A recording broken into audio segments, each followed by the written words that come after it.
Good morning, children. I hope you have learned thoroughly about prokaryotes and eukaryotes. In the previous lecture, we had discussed about mitochondria, the cell organelles. Now we will learn further cell organelles. The first cell organelle in it is the endoplasmic reticulum.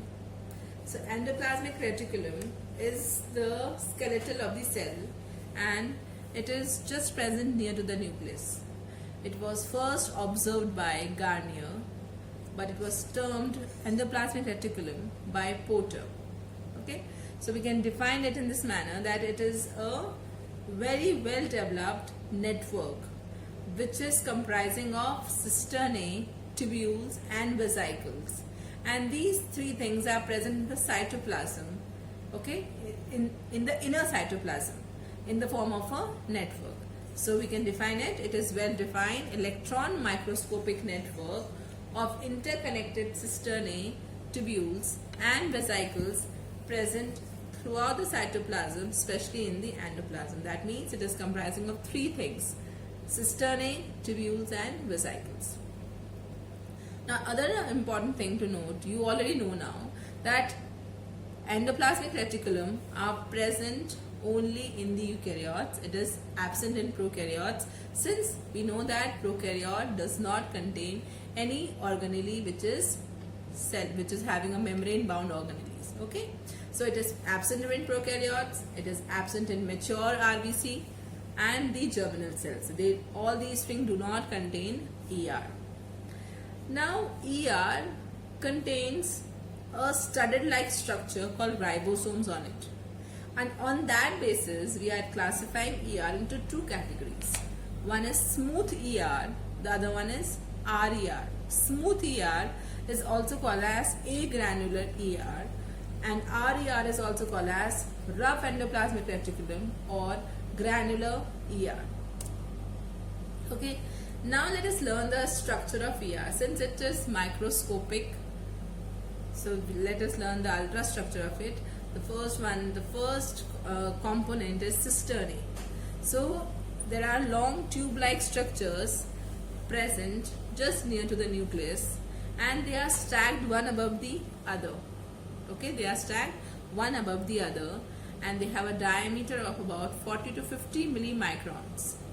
These cisternae are studded with ribosomes, and since ribosomes are present on them, that means they are helping in protein synthesis. That is why cisternae are basically involved in protein formation. The second component of ER is vesicles. Vesicles are rounded and oval structures, and they are scattered in the cytoplasm. They are also studded with ribosomes. Hence, they are also playing a significant part in protein synthesis. So, two structures we have learned: cisternae and the other one is vesicle. Cisternae are stacked one above one another, whereas vesicles are dispersed. The third ones are the tubules. So tubules are branched tube-like structures, and they are present near the cell membrane. Cisternae were present near the cell nucleus. Vesicles are present in the cytoplasm, whereas tubules are present near the cell membrane, and they do not contain ribosome. So when they are not containing ribosome, they are not associated with protein synthesis. In fact, they are associated with lipid formation. So I hope I am clear to everyone. Cisternae, vesicles and tubules. Cisternae present near the nucleus, vesicles in the cytoplasm, and tubules present near the cell membrane. Vesicles and cisternae were containing ribosomes, so they were concerned with the protein synthesis, whereas tubule is concerned with lipid formation since it does not contain ribosomes. So the structure is clear. Now let us learn the difference between the two, RER and SER.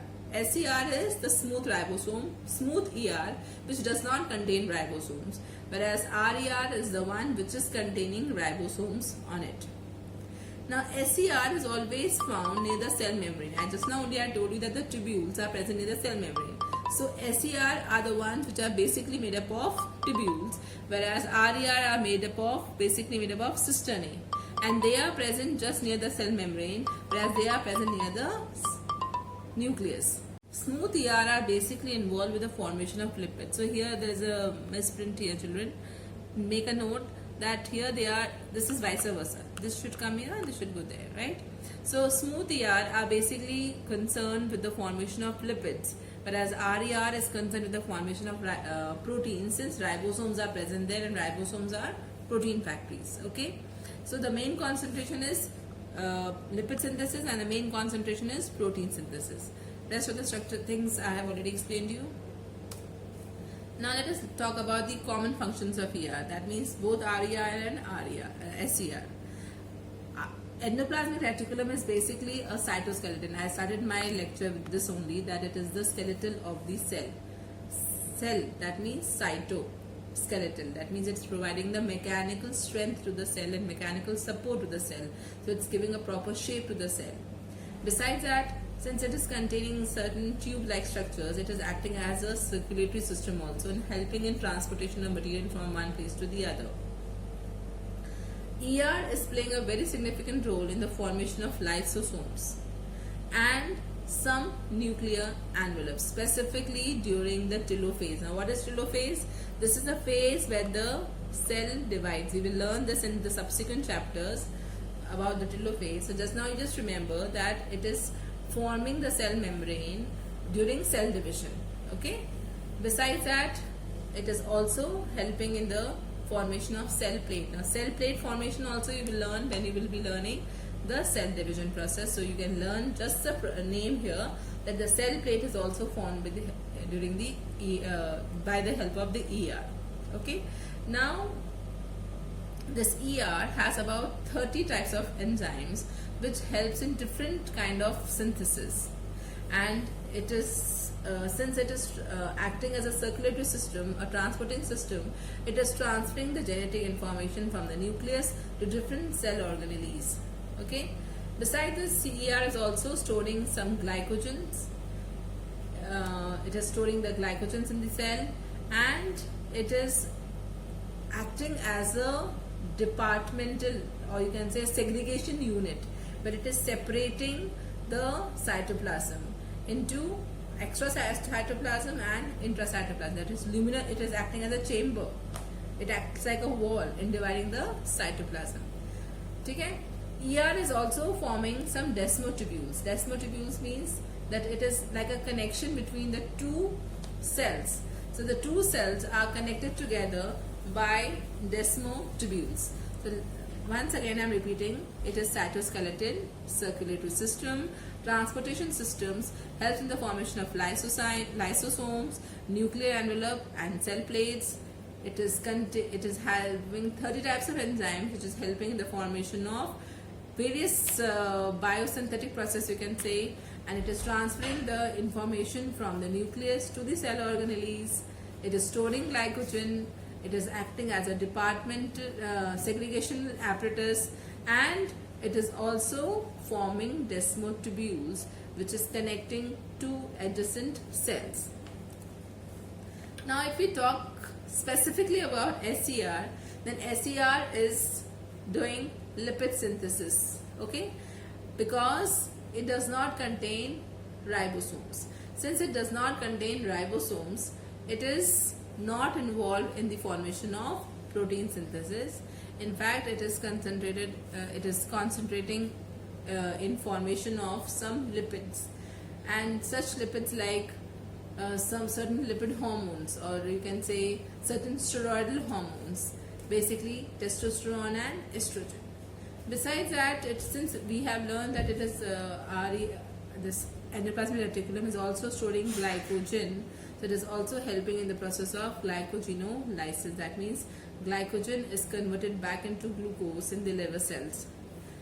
SER is also helping in detoxification. That means it is removing the drugs, harmful drugs, and certain carcinogens. Carcinogens are the ones which is causing cancer. So it is helping the cell to get rid of these carcinogens and harmful drugs.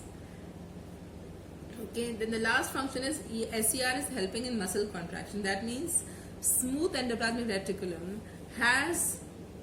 is a storehouse of calcium, and this calcium is helping in the muscle contraction. This entire process you will learn in the locomotion chapter in detail.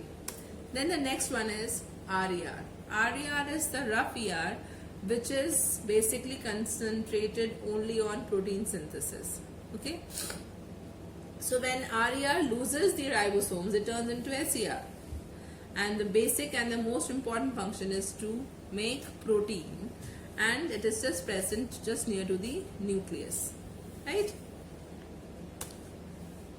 Now children, let us come back to the next important organelle, that is ribosome. Since we have just talked about RER and SER, you should know that what actually ribosome is. So ribosome basically is a acellular body. Okay, it does not have any membrane. It does not have any limiting structure around it. So it is, you can say a ribosome is the smallest subunit or smallest microscopic structure present in the cytoplasm. Ribosomes were first isolated by Claude, and then he named them as microsomes. It was first isolated or reported by Robinson and Brown in the plant cells. But eventually ribosomes were named by Palade. That is why we also call them as Palade particles. So ribosomes are very small submicroscopic structures made up of ribonucleoproteins. Okay, and they are either attached to the ER in the form of RER, or they are present freely in the cytoplasm. So they are the most important organelle which is playing a significant role in protein synthesis. That is why we also call them as protein factories. Ribosomes are also present in your mitochondria and the plastids. That is why these two organelles are, you can say, self-replicating and autonomous. That means they can make their own proteins. And the ribosome, when present in the mitochondria, it is called as mitoribosomes. And the ribosomes, when present in the plastids, it is called as plastidoribosomes. Okay. So if you talk about the ribosomes, there are two types of ribosomes. One is 70S, other one is 80S. 70S ribosomes are present in the prokaryotic or in the prokaryotes, whereas 80S are present in the eukaryotes. The ribosomes are basically made up of two subunits. Okay, just look at the structure. It is made up of two subunits. One is a small subunit, whereas the other one is the large subunit. Okay, one small subunit, another one is the large subunit. The small subunit in case of 70S is made up of 30S subunit, whereas it is 50S. The large subunit is 50S. In eukaryote, it is made up of 40S and 60S. Now S is here nothing but Sevenberg unit. Sevenberg is the sedimentation rate of ribosome. So we are giving it as a unit. Sevenberg unit.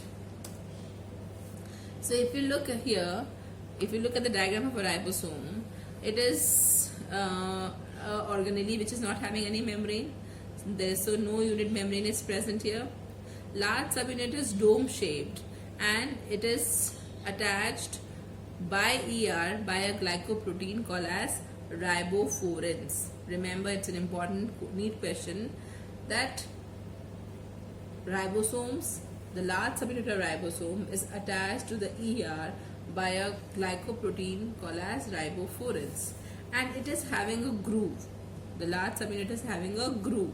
This groove is basically a place where the mRNA enters.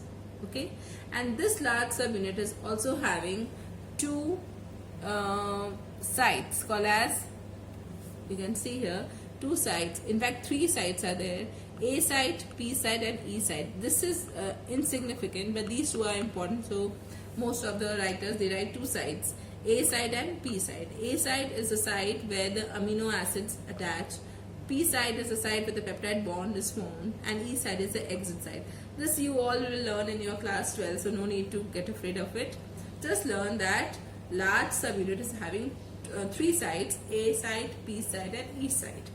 There is a groove where the mRNA is entering and a small subunit. Okay, so this is the structure of a ribosome with a large subunit, a small subunit, a groove in between them, and the large subunit is having certain sites.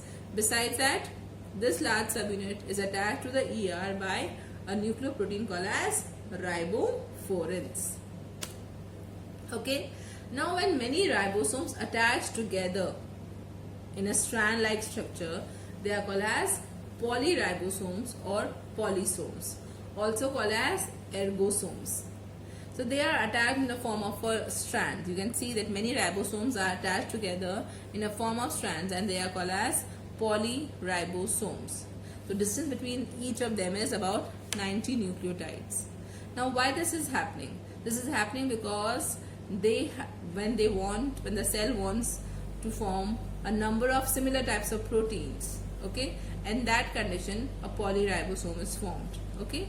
And remember children, the two subunits are separated. They come together only the time of protein formation, and when they are coming together time of protein formation, magnesium ion is playing a very important role.